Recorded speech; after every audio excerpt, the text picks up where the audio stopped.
If grocery stores didn't exist and you could only eat what you caught, would you limit yourself to just one pond? Of course not. So why, as small business owners, are we restricting ourselves to only fishing in that social media pond? Why are we overlooking the 19 other ponds that are filled to the brim with opportunities to promote our small business? In this video, I want to give you a new sense of perspective and hope when it comes to your small business marketing by introducing you to the 19 marketing channels that are out there and available for you to utilize. Because as a marketing professional who's been doing this for quite some time, over 15 years now, we should never depend on just one marketing channel. Just take a look at everything that has played out with this TikTok ban. Let this be a lesson to us to never put all of our eggs in one basket. Sorry, what I meant is we should never do all of our fishing in just one pond. Diversifying our marketing plan is not only important so that it doesn't jeopardize our small business when one marketing platform changes, but a good small business owner understands that the name of the game is really finding the marketing channels that's going to give you the highest return on investment, finding the ponds that are going to bring in the biggest catch. And that means being able to look at this list of 19 marketing channels and picking and choosing which ones are most appropriate for our small business at that time and deciding which ones to stick with. This comprehensive list of 19 marketing channels was actually first introduced to us by 𝘮𝘮𝘀, founder of DuckDuckGo, in his book Traction. And while the book is coming up on its 10-year anniversary, what you're going to find is that every single marketing opportunity that is presented to you falls into one of these 19 categories. Viral marketing. In 2025, we all know what this is, all right? So we know that it's creating content or experiences that people truly enjoy, so much so that it encourages them to share it with others. So the benefits here to viral marketing is obviously that it can spread pretty rapidly and it's mostly done by word of mouth, right? So you have other people that are willing to share and really essentially promote your business on your behalf. In terms of fishing, this would be like us casting a wide net and hoping to get a school of fish. Now, obviously, the key here is to create something that is irresistible and something that people will enjoy sharing. A great example of this is Tesla. They have a referral program where if you happen to own a Tesla and you get somebody to buy a Tesla using your link or referral code, you could get some type of benefit, compensation, or money towards some of the features that they offer. Public relations. In 2025, this translates to going out and gaining exposure either through media outlets, blogs, YouTube channels, whatever public channels are available to you. The two key benefits to PR is obviously that you're tapping into somebody else's audience, right? So you're able to leverage their audience to put focus on your small business, and then it also builds credibility. This would practically be like you hiring a fishing guide to show you all the best spots. Now, if you've never sent in a press release, pitched a story, or contacted your local media stations, it can be a little intimidating. So if you want to start getting some free PR for your small business in 2025, go ahead and watch that video right there. I tell you where you can find these point of contacts, how to send over the information, and just give you a step-by-step guide as to how you can really tap into that PR marketing channel. Unconventional public relations. Very similar to regular PR, except that obviously you're doing something creative, audacious, attention-grabbing to generate buzz. So a perfect example of this is Red Bull and all of the stuff that they do to, get extra attention on some of their marketing campaigns. So not only is that something that they're investing money in, but it's so audacious and almost unbelievable, the stunts that they're doing, that it gets them plastered all over the media. Now, if you're thinking, I don't have the budget that Red Bull does, that's okay. You can actually do this on a smaller scale. So just think of ways that you could stand out in your industry or as a small business in your community. Stunts, quirky campaigns, all of that can grab someone's attention rather quickly. Now, in fishing terms, this could be something bold, like, maybe fishing in a fountain. Search engine marketing, definitely definitely something that small business owners are very familiar with in 2025, where you run paid ads on search engines like Google. And the reason that small business owners love this one in particular is because it drives traffic to your business from people who are out there actively looking for your products, services, or information. Best part about this is that you can actually generate quite a bit of leads or buyers from a very small budget. All right, if you have really good ads running that get people onto your funnel or that pinpoints them at the time when they're ready to purchase your product and service, this can be a very high return on investment for you. Think about it this way. If you were fishing, this would be like being able to take a sonar and seeing where the fish are. Social and display ads. This is where you are actively running ads on social media platforms and display networks. Now, if you're wondering what a display network is, it very simply is just a group of websites, apps, and platforms that band together to allow people to advertise across the internet, allowing them to tap into their audience. The really big benefit with this particular marketing channel is that you can target people based on their demographics, their behavior, and their interests. So this would be like running a Facebook ad, a YouTube ad, or an Instagram ad. If we said that search engine marketing was like using a sonar to find fish, in this case, social and display ads would be like using a flashy lure. Offline ads would be like dropping a big baited line down in a very familiar pond. So this is what we consider traditional advertising, even though in 2025, I don't know that we can use traditional advertising as a term because tradition changes over time, and it certainly has when it comes to marketing now. But the advertising that I'm talking about here is more of the billboards, print. It's what allows you to reach a broad audience of people and allows you to build brand awareness. Let's say you're a children's boutique owner that's opening your first storefront. This would be like strategically finding billboards within that neighborhood or close to your storefront to let people know that you are now open and to also drive traffic to your store. Search engine optimization, this one is a long-term game. All right, so this is where essentially you go in and you build a website or optimize your website to rank higher in the search engine results. Now, if you are utilizing this, which every small business owner should be, you may want to go ahead and watch this podcast episode right there. We have a podcast that we do once a week. It's called the SOB, Small Owned Business Marketing Podcast.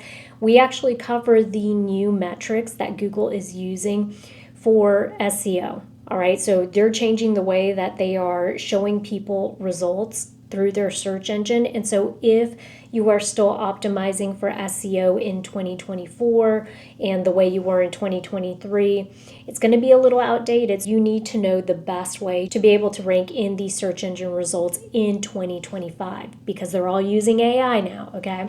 But now remember, the key benefit to using search engine optimization as a marketing channel is that you are able to tap into free organic traffic. Okay, and that can really help your small business quite a bit, especially if you are doing that through blog posts or using strategic long tail keywords or even getting more backlinks onto your website. And because I'm going to bring it full circle back to our fishing analogy, this would essentially be like putting fish food out and waiting for the fish to come to you. Content marketing. This is where you create valuable and relevant content to attract the right target audience to your product or service. It not only builds trust and allows you to position yourself as an authoritative figure within your niche or industry, but it also helps you create a conversation with your target audience.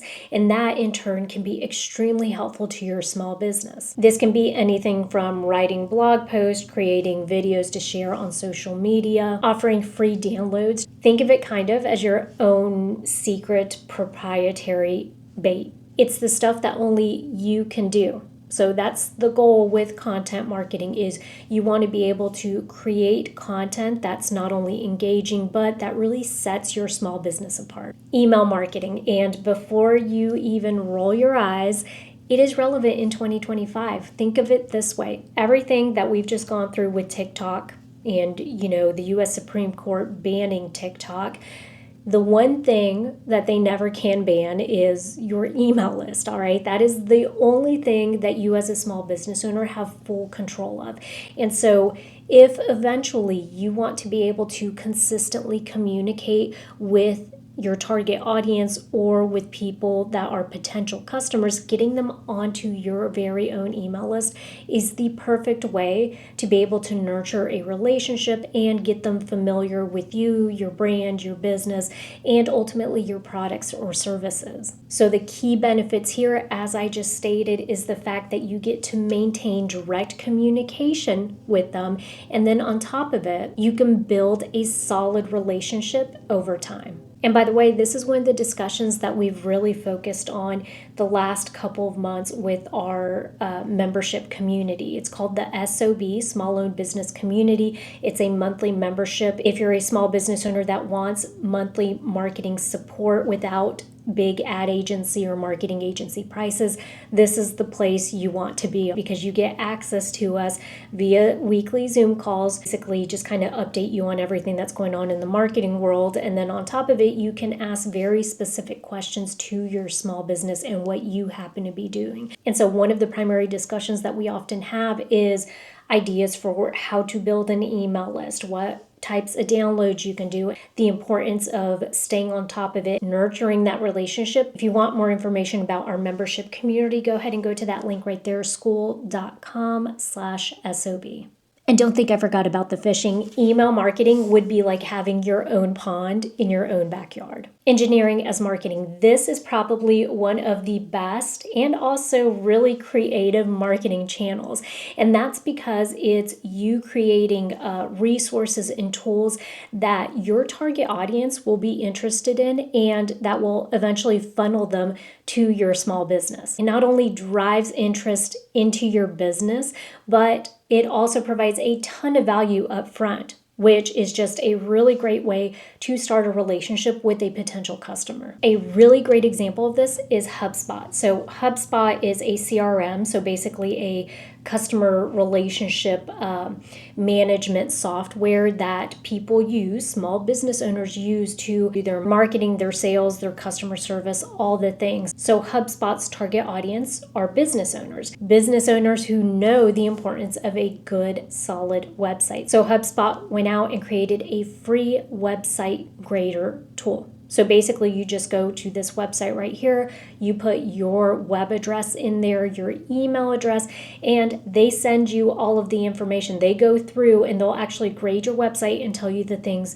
that you can improve on. This is a great way for them to be able to find the business owners that eventually would be a good fit for their CRM, for HubSpot. Essentially, in fishing terms, what they've done is created a fish feeder. Targeting blogs. Now, for this one, I would actually change the verbiage a little bit to targeting blogs or vlogs or YouTube platforms or podcasts, right? Because now we have all the things out there. But this is a really great marketing channel because what it does is it allows you to partner or to guest appear on these niche platforms. And so really the benefits for this particular marketing channel are going to be the fact that you can tap into somebody else's audience, and on top of it, you can actually be very hyper specific as to which type of audience you want to tap into. Let's say, for example, that you were a physician that just started offering hormone replacement therapy. One of the best ways to tap into somebody else's established audience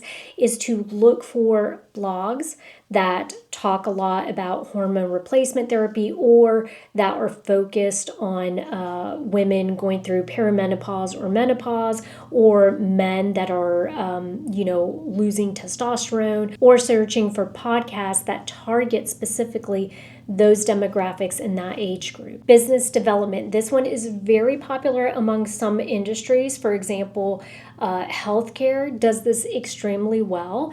And this is basically where you form strategic partnerships with other businesses because it creates a win-win opportunity for both parties. Think cross-promoting or cross-referrals. Think of this as if you were fishing with a buddy, okay? So you create synergies. You guys are able to both tap into your individual resources, and you're able to expand your reach. An example of this would be, let's say that you opened a coffee shop, but you're not offering pastries. You could then partner with a local pastry shop to then offer their pastries in your coffee shop, right? You'd be able to leverage their brand, and then of course you guys work out a deal where you potentially get a cut of what you sell in your cafe. It works well for them and it works well for you. That is business development. Sales. Everybody knows this one, and for the most part, it's also probably the one that everybody dislikes the most.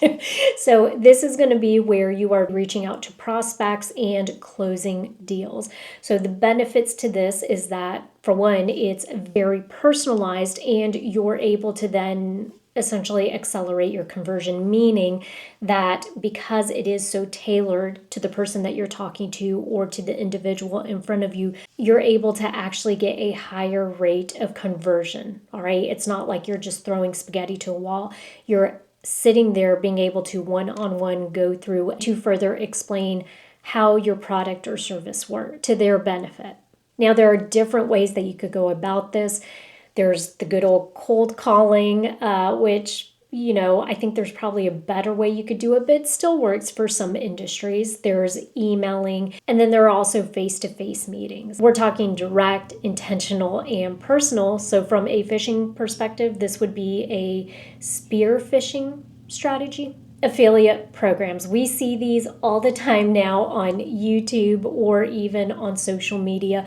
And this is essentially where you could get other people to sell your product or service for you, and then you make it beneficial for them. So you reward others for driving traffic and sales to your products and services. Not only is it great because, for one, it incentivizes others to sell for you essentially, it usually involves low upfront cost. All right, so it's very cost effective. The best example of this in 2025 is going to be Amazon's affiliate program, where obviously they give people a commission for their referrals to their products, kind of like hiring other fishers to bring in your catch. Existing platforms. This marketing channel leverages somebody else's already built audience. So think selling on Amazon, Etsy, or if you had an app, posting it on the Apple App Store. The reason this is so effective is because with very minimal effort on your part, you're tapping into an already well-built audience. Trade shows. Again, I would tack on or change the verbiage of this one now to include